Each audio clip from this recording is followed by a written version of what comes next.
Hello, hello, hello! I am back with another video, this time going over all the new features, rewards and improvements discussed during the 5.0 Genshin Livestream. And boy, there is a lot of stuff. We have improvements to the summoning system. Are they gonna finally get rid of the 50-50? Who knows, you need to watch the video. There are more rewards, more ways to get Primo Gems in the game, and we also are informed about the banners and reruns in 5.0. So without further ado, let's just jump straight into it. The first topic are Natlan's Poke Saurians. Yeah, Saurians. The new adorable creatures that will accompany us on our journey. First of all, the way we use them is by parasiting them or possessing them or whatever you want to call it, but it's not pretty, morally speaking. And then controlling them like our character. So far, it seems like we will only get 3 Saurian types that we'll be able to control at the launch of the game. Please don't ask me to remember their names, I'm just gonna go by their element. The Geosaurian will give us the ability to climb vertical walls and destroy minerals and obstacles.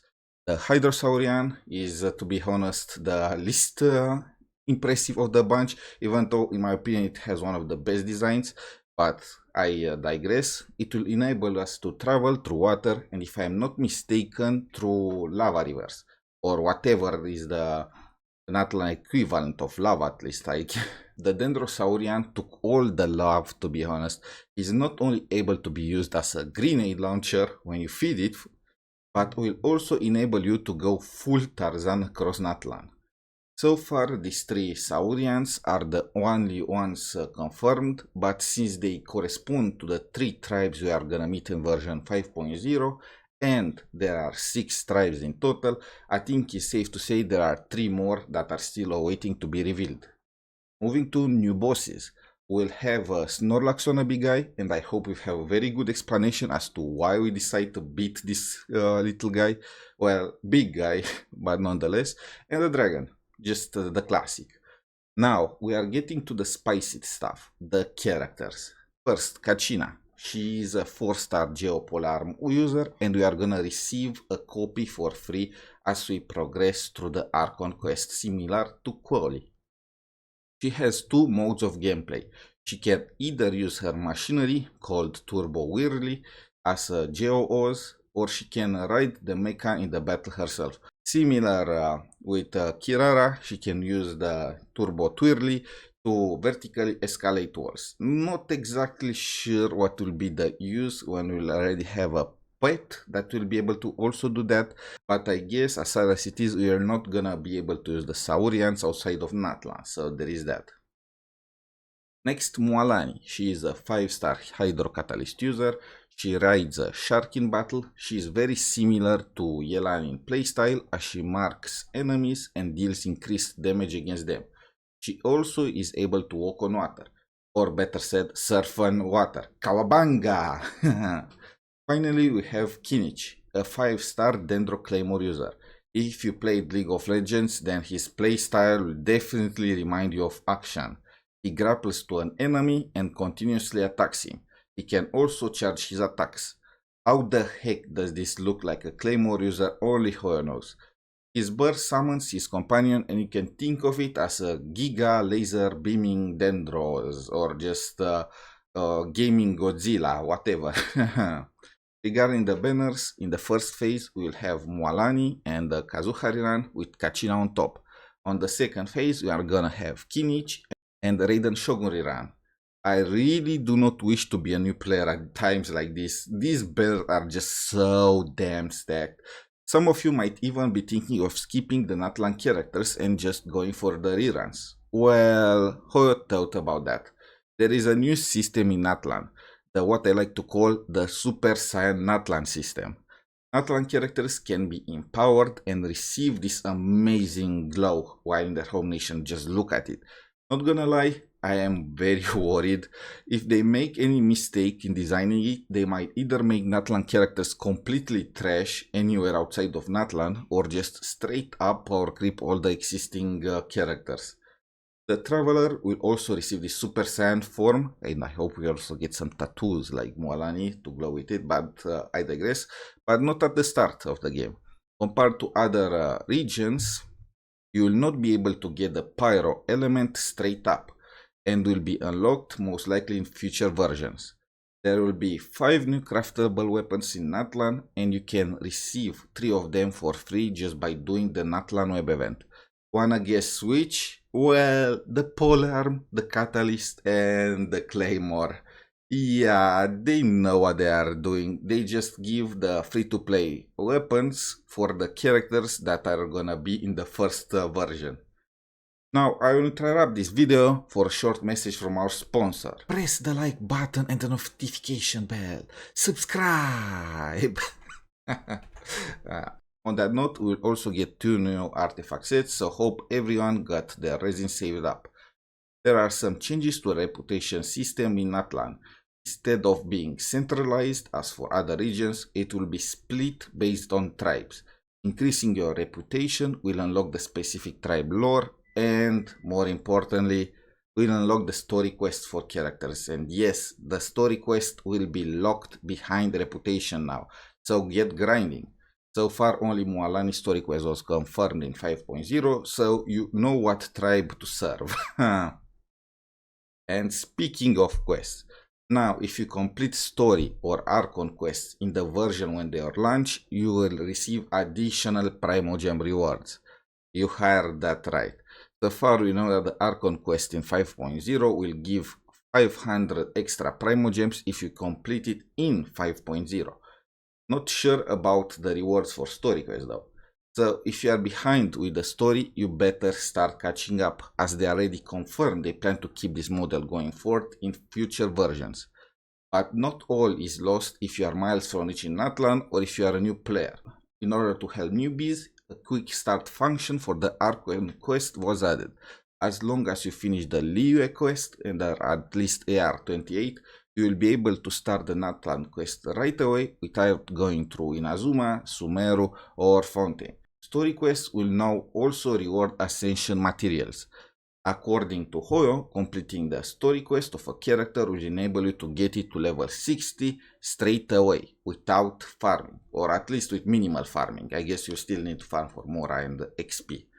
Shrines of the Depths and other exploration rewards will also receive a buff. From what was seen during the live stream, it will be from 40 to 80 for Shrines of the Depths. Not sure about the others, but according to Hoyo, we'll get more than 10 wishes than the usual from the open world exploration. The Stellar Reunion will also be buffed. If you quit Genshin and you are thinking if you should return now, then the answer is yes. Now it will grant 10 wishes just from logging in. Moving to events, they only show the parkour inspired event on the live stream where you use the Saurian to travel through difficult terrain, but they did say that going forward some events will be modified in order to fit the Natlan team. There is some lane line overflow, and there is also some lane line overflow. Not sure about the others, what exactly they entail. Finally, improvements. And this is by far the biggest and juiciest part.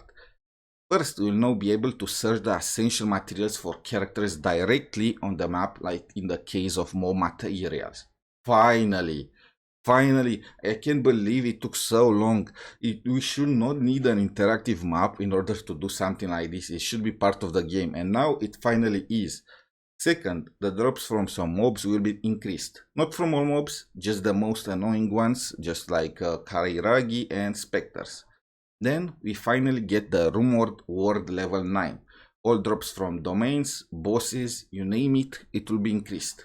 No mention of level 100 though. They might wait for future versions in order to give us time to farm the increased rates from ward level 9. There are also some improvements for artifact farming. Now we receive artifact experience instead of Mora when dismantling artifacts, which should have been the case from the very start in my opinion. And on top of that, we'll also receive something called artifact sanctifying. This is essentially the self-modeling resin from Honkai Star Rail upgraded. It enables you to select a main stat and 2 substats to give to your artifact. So far, there seem to be only 2 recurrent ways to get it, outside of some random events or one-time rewards, which, by the way, will also receive one for free at the start of the version via email. You can destroy already leveled artifacts and get one sanctifying elixir once, I believe it is 21 days, or through the paid battle pass. Speaking of the battle pass, now you will have the option to completely customize it and select the rewards that you want to appear within a limit. Don't expect to be able to replace all the Mora with Primo gems, okay? Now, let's discuss the changes done to the summoning system. And no, they did not get rid of the 50-50. Imagine if they did. But they did something to improve it. When you summon and you are on 50-50, only if you are on 50-50, there is a chance for a special animation that will guarantee you the rate up character. This chance is outside of the existing gacha rates, so it acts like an extra chance for your pulls. Weapon banner was improved too. Finally, now you need only 1 fate point to guarantee your next 5-star weapon pull instead of 2. It took so long, but we finally have this. This is extremely similar to how Honkai Star Rail does and ZZZ, though if you also got the rates for the main weapon also from those games, it will be much better, but baby steps, okay? And finally, the rewards for anniversary. As you know, the anniversary will coincide with version 5.0 of Natlan, so they just went ahead and gave us the standard 20 pulls and the new very cute pet. But there is more. They listened. They finally listened. And I'm gonna be completely honest, I was very tempted to make a poked face and put it on the thumbnail just for the meme, but I felt like that will be just a crime against humanity. So, what is this new reward consisting in? Well, the selector that everybody asked for since the very first anniversary of Genshin. You will be able to get any 5-star standard. Please bear in mind, it's standard character that you want. This selector will be updated as they add more new characters in the standard wish pool. I hope they start adding more because I don't remember them adding anything else since Dehya, which was in Sumeru more than a year ago. Without out of the way, this is the end of the video. Thanks a lot for listening, and I hope this video proves helpful to you. Have a wonderful day, and until next time, bye.